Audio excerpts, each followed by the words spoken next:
Welcome to another episode of Bucket List Coach Web Show Live, and stay tuned for this 3-minute video.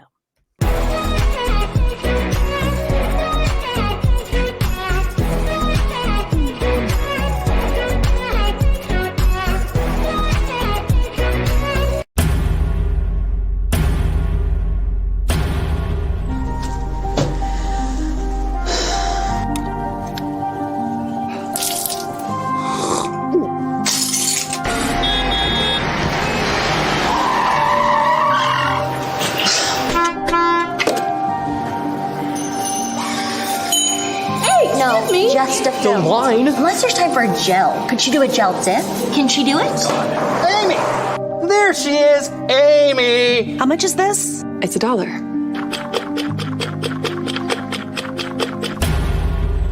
Always coming home late. Try to reach me.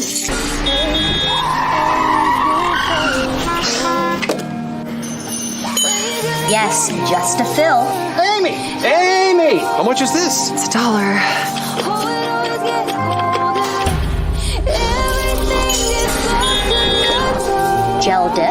Amy! How much is this? It's $1. It's gonna be $4. My name is Amy Taylor, and my mundane life is about to get a lot worse.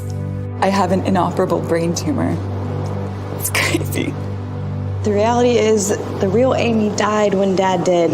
Why don't you actually live a little with the time you have left? God, it's always so much easier in the movies. Amy, what you need is a list!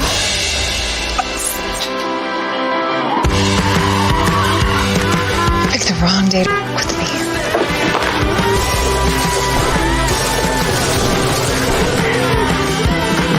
Years of Spanish, the nerve. What are you doing? I'm doing what everyone wishes they could do.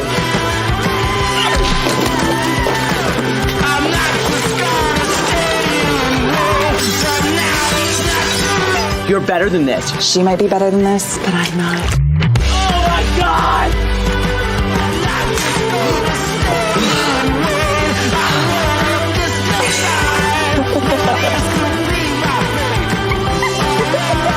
We're gonna get Dad's money back, okay? Focus, okay? You're bluffing. You don't have the balls. No, actually, you don't have the balls. So, landing in jail wasn't how I planned to spend my last day on Earth. Or was it?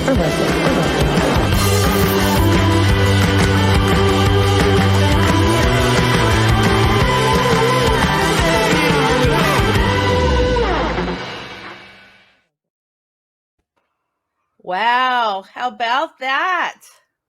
Wow, okay, we're going to get to my guest in just 1 minute. So what is this show all about? It's about making the most of the dash. So we have the day that we're born and the day that we pass away. And my guest is definitely making the most of the dash. And National Day calendar plug. Today is National Florida Day. And mark your calendar, April 24th, National Bucket List Day. How you doing? What has it been? 30 years? It's been a minute. How have you been? I'm great. So let's kind of go into this ultimate movie bucket list. Go your backstory a little bit and tell my audience a little bit about you and the whole mission for this movie. I told my mom when I was 8 years old that I wanted to grow up and make movies, but I grew up in Odessa, Texas, the middle of nowhere. If by chance you've heard of it, it might be because the book Friday Night Lights and then the subsequent movie was written there and made there. That story took place during my senior year.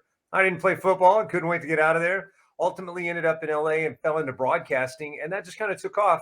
And I had a great time broadcasting and always thought at some point I would parlay that into film, parlay radio into television, parlay television into doing mostly celebrity-driven movie content. So through that, I got to travel to sets of the biggest tentpole films. In fact, every single tentpole franchise of the last 25 years, I've had the luxury of being on the sets and in the rooms talking to the directors and the filmmakers and the people in those movies.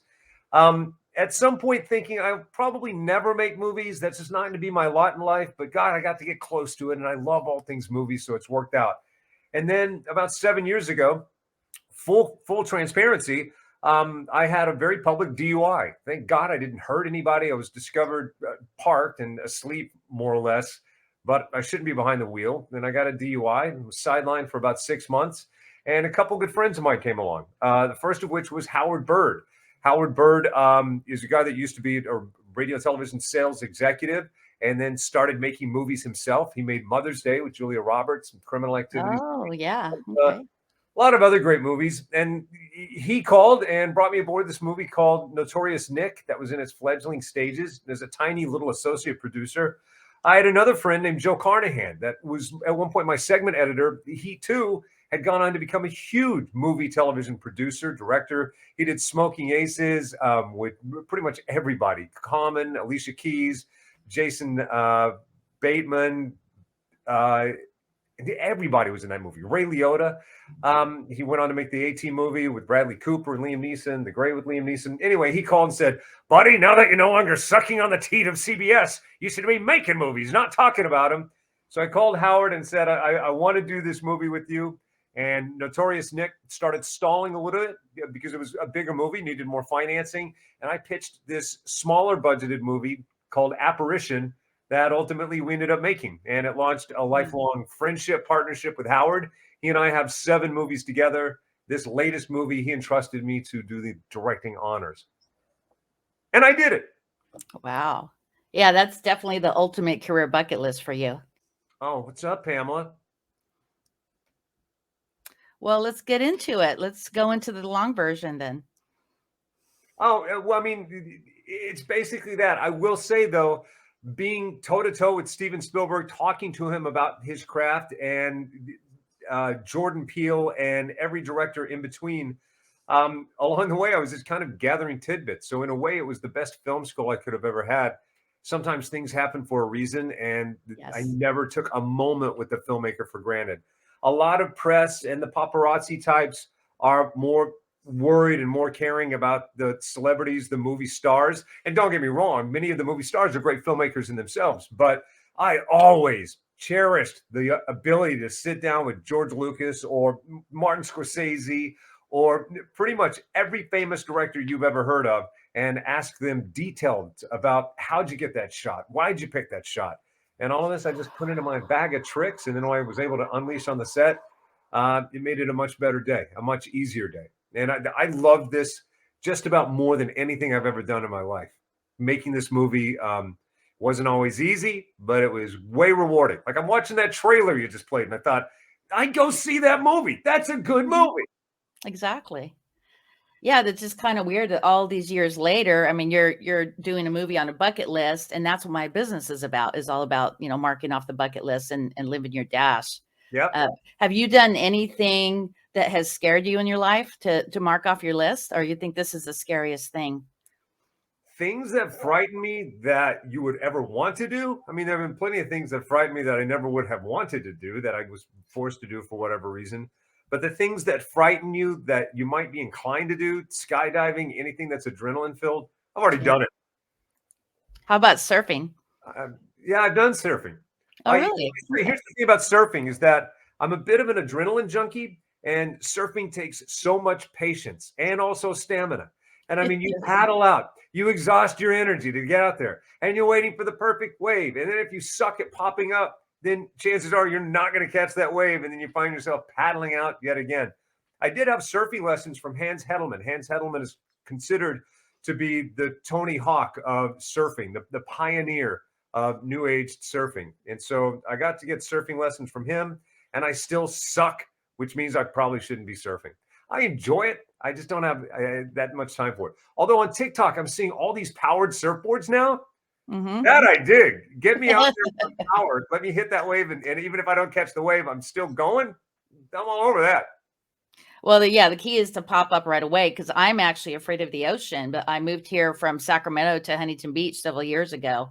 And I said, I'm just going to find a local instructor and I'm going to make it happen. I'm going to try to get better at swimming. And I've surfed twice, and it's actually made me overcome a lot of stuff in my business and my personal life too. So I'm an adrenaline junkie too, because I'm a Leo. We just like to do crazy things. So there is something amazing when you do catch that wave, albeit I understand why everybody loves surfing so much, because you feel connected to the world in that moment. It's just like skydiving. It's just like for 2 weeks, you're just like, wow, you're so mesmerized by the whole situation. So let's kind of go into the movie. So how did you come up with this idea? Was it something that you're going through that you wanted to mark off your list, or?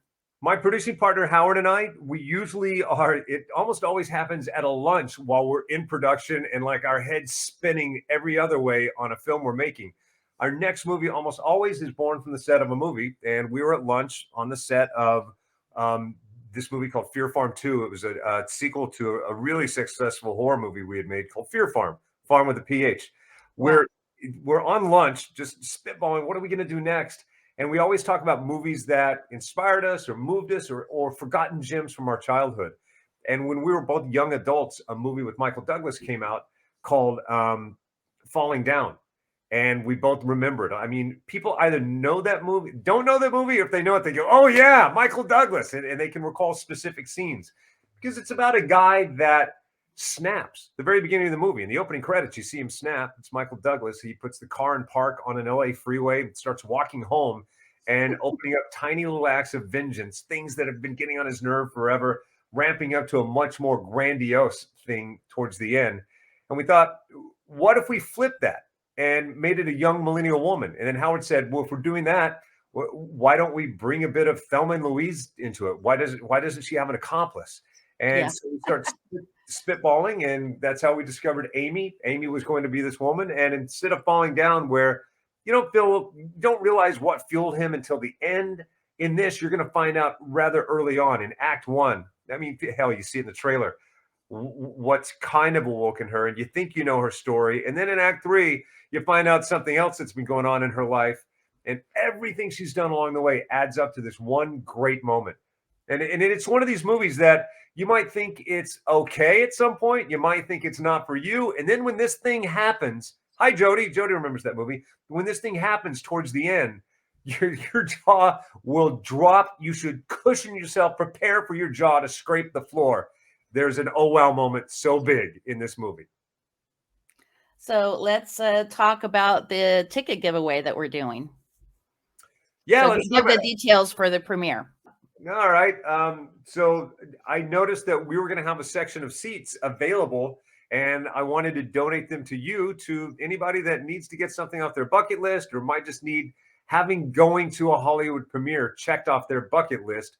Definitely. Let's make that happen. So 10 people right now that reach out to you, that you vet, you and a guest will be coming to the grand gala, the red carpet event at the Fine Arts Theater in Los Angeles, which, by the way, is one of the most beautiful preserved movie palaces in all of Southern California. It's in LA. It was opened in 1938. I could go down a long list of movies that have had the premiere there, but like back in the day, The Exorcist. A month ago, I sat with Steven Spielberg as he premiered The Fabelmans there. Then we'll be premiering Amy's Effort List, and you'll be there in good seats. I will. I have around 6 already. So yeah, we're getting there. It's going to be super exciting. All right. So let's go into shout outs. Who would you like to shout out today? Well, first and foremost, my producing partner, Howard, is on the East Coast right now. Shout out, Howard. Thanks for all you've done. To the incredible team that brought this together. Emmy, my DP, is one of the most brilliant filmmakers that I have ever worked with. She's relatively... Now, this sounds offensive. I would say she's relatively green because she's a relatively recent grad of AFI, but she graduated from AFI with honors. And I just can't wait to see where her trajectory leads her. I'm so grateful that we intersected at a moment where I could afford her and she could afford her time to be the DP on this movie. Because at the end of the day, Amy's Effort List is a woman's journey. I really wanted to see it through a woman's eyes. So I leaned on her around every turn. Not only to shape how things were going to look, but also the motivation behind it. I had her kind of take control of some of the other parts of it. And we leaned out to women everywhere along the way to make sure that this was a woman's tale, told pure, that 2 middle-aged guys didn't get in the way of it. We have a couple questions here. So Pamela wants to know about my foundation. I don't have a foundation. I am the founder of National Bucket List Day. So I founded that actually last year. and we announced it just a couple of weeks ago. So it's all about living your bucket list. So every April 24th, you're going to mark off your bucket list. I mean, even go watch The Bucket List as part of your movie bucket list. Top Gun Maverick, Amy's F-It list. There's so many different things that you can mark off your bucket list, not just travel, but there's business, there's all different categories. So if you go to nationalbucketlistday.com, there's all the different categories to give you ideas on how to check off your list. So we have about 5 minutes left. Anything else you want to touch on? No, I just hope people come out and most importantly, watch it. It comes out February 14th, Valentine's Day. It's a great anti-date movie or a great date movie, depending on how you look at it. It'll be streaming pretty much everywhere. Start with Prime and Tubi, Google Play, YouTube Premium. Pretty much where you watch movies, you'll be able to find it. And again, I just want to thank you for having me on your show. I think it was so cool when I saw that there's a bucket list podcast and we have this movie called F-It List. I thought it was super cool of you to reach out. So I'm grateful for this time. Thanks for hanging out. Yeah, it's kind of like a full circle for me because I've always wanted to interview you. And then here all these years later, here we are. So I'm so grateful. Yeah, I want to do a big gratitude to you. So thank you for all the value that you've added to my life over the years. And I just really appreciate you so much. Hey, let's do a shout out for your website, your YouTube, your Facebook. Yeah, Facebook, Amy's F-It List. And then on Instagram, please, jump on right now. We're also going to be giving away some passes to the Red Carpet Gala there. That would be Amy's _F_it_list. Searchable, easily searchable. There aren't a lot of imitators out there yet. Jump onto that. I forgot to thank some other people who came along for the ride. Allison Gorski, who is our Amy, is brilliant. You'll next see her in Obliterated on Netflix. She's the star of that. Angel Prater making her feature film debut. Petrie Hawkins Bird in the Guinness Book of World Records for being on the most syndicated show in the history of broadcast television. That would be Judge Judy. He's Bailiff Bird. In this movie, he plays the judge. Wow. And he has a new show with Judy called Tribunal. That's pretty awesome. So grateful for him. Cameron Matthews. There's so many people in this movie that just gave it their all, and really grateful. When you come out, when you see it, you'll see how amazing it is. Okay, there you go. Well, I'm going to pop you in the green room and close out. If you just hang tight for a minute, and we'll chat for a few. Thank you. No, don't kick me out. I have to leave. Or if you want to close out with me. No, it's okay. I'll go hang out in the green room and get some snacks. Yeah, I think there's a charcuterie there, or maybe some wine and some beer. Cheese.